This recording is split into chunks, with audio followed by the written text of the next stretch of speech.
আচরণবিধি ভঙ্গ করা হয়েছে। আমরা এই সম্পর্কে ইলেকশন কমিশনের কাছে লিখিত অভিযোগ দেবো।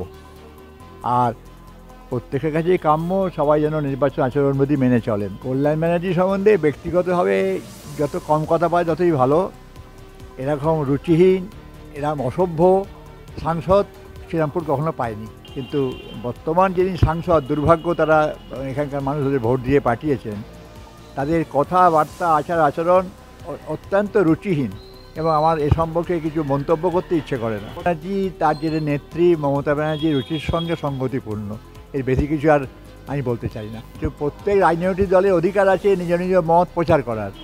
তা সেইখানে যদি এরকম কেউ আচরণ করেন সেটা অত্যন্ত নিন্দনীয় এবং উচিত নয়। আমি